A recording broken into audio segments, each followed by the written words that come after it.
Witherspoon would sign a long-term contract, King said, the suspension would be lifted. He said, the commission is me. He said, I'm the commission. Them guys ain't nothing. He said, real? He said, it's me.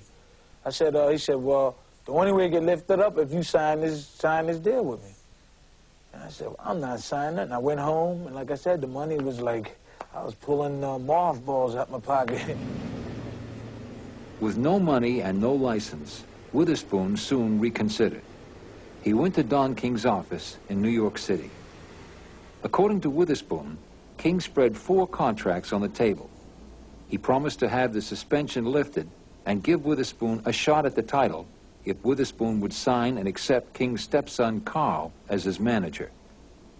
A manager and a promoter have separate responsibilities. A manager looks after the fighters, a promoter looks after the events. But Don King pulled all the strings, reducing his stepson to a puppet. Don said, Carl is me, I'm Carl. He always used that phrase, so-and-so is me. That means that's him all the way. I never really sat down and talked with Carl about nothing. Got to do with management. He always would come to me and say, I got to ask my dad something. My dad sent me over here to see what y'all need. But Carl King would get 50% of Witherspoon's earnings, even though a 50% take by a manager is prohibited by boxing rules. King got around that problem by having Witherspoon sign 2 managerial contracts, one for the 50% fee and another, which would be filed with the state boxing commissions, which called for a legal 33% fee. King also had Witherspoon sign a contract which was totally blank. Did you think about bringing a lawyer to this meeting? He said you don't need, we couldn't do that. We weren't allowed to do that. Even in the past, even after that, he had told me don't, because we wanted a representation, and he said, if you got to do that, don't come. Here he is, the undefeated heavyweight champion of the world, Larry Holmes. King kept his word. He got the suspension lifted, and then got Witherspoon a title fight. Larry's hurt. Keep a look. We'll keep. Larry's hurt. Yes, he is. He's hurt. He's hurt now. We're in the ninth round. The underdog, Witherspoon. Witherspoon fought one of the best fights of his career, but lost in a split decision. Retaining his title in his 15th defense, Larry Holmes. In the mind of Tim Witherspoon, he has to believe he won. Witherspoon was paid $53,000 for the fight. But he soon learned that another fighter, who was knocked out by Holmes a few months later, got paid 6 times as much, $350,000. This fighter had someone other than the Kings managing his career.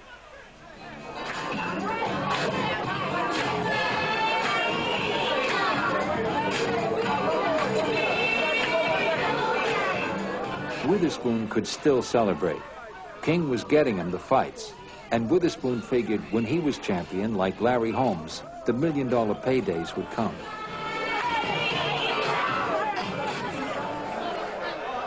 My lords, ladies and gentlemen, presenting from Philadelphia, the champion, Tim Witherspoon. By the summer of 1986, Witherspoon was the heavyweight champion and felt his big payday had finally come. King had made a match for him to defend his title in England against British champion Frank Bruno. He first heard the news through his manager, Carl King. He said, if we're going over there, we're getting paid. He said, it's got to be a lot of money, right? That's the first time he said anything like that to me, right? So he said, I'm going to go ask my father what we're going to get. And from West Ham, London, the challenger, Frank Bruno. I know that when you go into another country with your title, you're getting paid double. You're not going there in his backyard to fight for pennies. I knew this, you know? So I said, hey, I said, hey, I know I'm going to be rich now. What did you imagine you were going to be paid? I imagine, I thought within myself that I knew I was going to get robbed, but he would be generous and give me maybe 600, 700,000.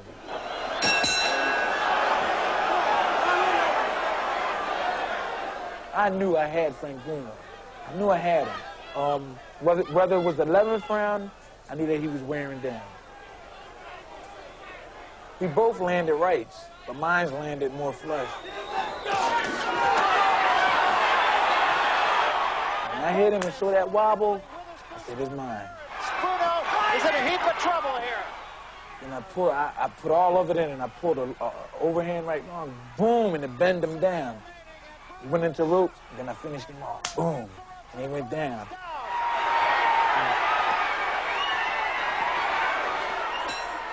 I was the happiest man in the world. And the guys was in the ring, so I was the happiest man in the world. And that kind of good feeling, it made my soreness feel good. Later that night, Witherspoon and Carl King met up with Muhammad Ali. Witherspoon had been a former sparring partner for Ali. Now, he was the champion. That was the greatest thing in my life that I could experience, right? But you know what Ali said to me? He whispered in my ears. He said, I know you're getting robbed. I swear.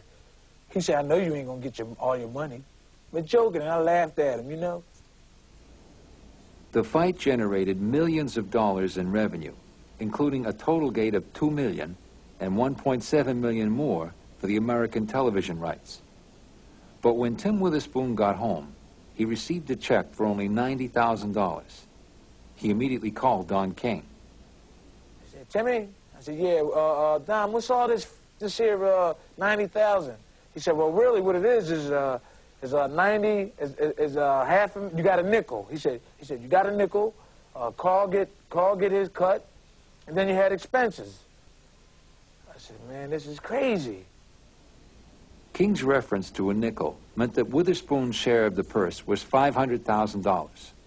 King then subtracted expenses, the biggest being $250,000 for his stepson Carl. To make matters worse, Witherspoon found out that the challenger, Frank Bruno, got paid $900,000. And now, my good friends, introducing the principals. Witherspoon was totally demoralized when he faced his next opponent, James Bone Crusher Smith. But King had put himself in a no-lose situation. Without Witherspoon's knowledge, King had made his stepson Carl Bone Crusher's manager on the eve of the fight.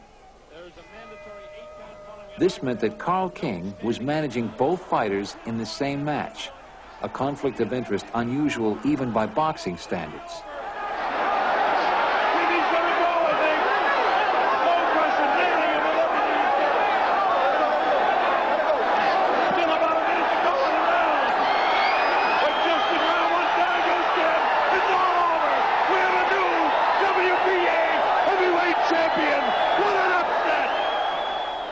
Witherspoon lost his title in the first round. But in defeat, he had won liberation from Don King. I was happy. It was over because I didn't want to be around Don King anymore. I knew that was it. And I was so happy after the fight, I didn't care. Tom Moran is Witherspoon's friend and current manager. No, at that point I realized that it was something that was so much bigger than Tim and so much more powerful, that Don King was, at that time, probably, if not the most powerful person in sports. He was certainly up there in the top 2 or 3. And boxing was a sport where it was kind of Tim against Don King, one-on-one, and Don King's a sharp, slick individual, and you can't expect somebody like Tim, who's got an amazing skill in one area, to have those kind of skills in another area. And I felt that he was just a victim of the situation in that sport. Tim Witherspoon was now broke. He filed a $25 million lawsuit against Don and Carl King, alleging fraud and conflict of interest. King retaliated by blacklisting Witherspoon from fighting any boxer he promoted, which included most of the top 10 heavyweights. After some damaging pretrial evidence was obtained by his lawyers, Witherspoon says threats and intimidation followed. How can Don intimidate you? He has a lot of money. Money is power. And I'm sure everybody knows what can come after that. I mean, everybody knows that, put it this way, I have guys far as arming myself. Arming myself for protection reasons and stuff like that. You fear physical violence? Oh, that's in the game. That's in the game. He's just playing it safe. Tom Moran repeated to me that the threats were real. He was threatened that if he didn't settle the lawsuit by the end of the week, he wasn't going to have to worry about settling the lawsuit because he wasn't going to be breathing. So I've heard charges that Don King uses his long association with the mob to intimidate boxers like Witherspoon. But King vehemently denies any connection with organized crime. So I visited Joe Spinelli, who is New York's top corruption investigator. Spinelli investigated King for the FBI from 1980 to 1984. How much, if any, organized crime involvement did you find with Don King? Well, throughout the course of the investigation, I had individuals who were informants for the FBI provide me on a regular basis with information that King was meeting with organized crime figures. Also, in the course of the investigation, I had an individual who was the then trainer of Larry Holmes, Richie Giacchetti, provide me with a consensually recorded tape that he had with Don King, in which Don King himself talks about having had to sit down with an organized crime figure because of a dispute with a rival promoter.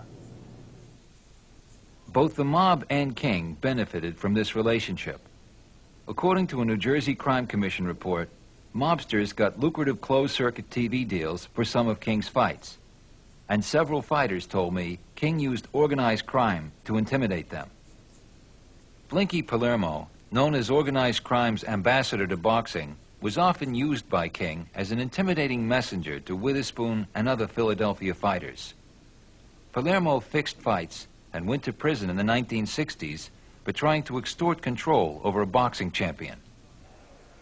When Richard Giacchetti, Larry Holmes' trainer, turned over to the FBI 6 secretly recorded conversations with King, Giacchetti began to get death threats. In a secretly recorded conversation with an FBI informant in 1981, Giacchetti said he had been warned by a mafia hitman to lay off King. But the Justice Department never prosecuted King for racketeering. Holmes and his trainer, Giacchetti, balked before the grand jury. That's a perfect example, Jack, of what I'm talking about a fighter who was intimidated and just could not come forward and tell the truth. Today, a federal grand jury indicted Don King and Constance Harper, president and vice president of Don King Productions, in 23 counts. The best the feds could ever do was indict King in 1984 for tax evasion. King was acquitted of all charges. 6 months later, he flew the jurors to London to see the Bruno Witherspoon fight as a token of his appreciation. Last March, I came to Vegas searching for Don King.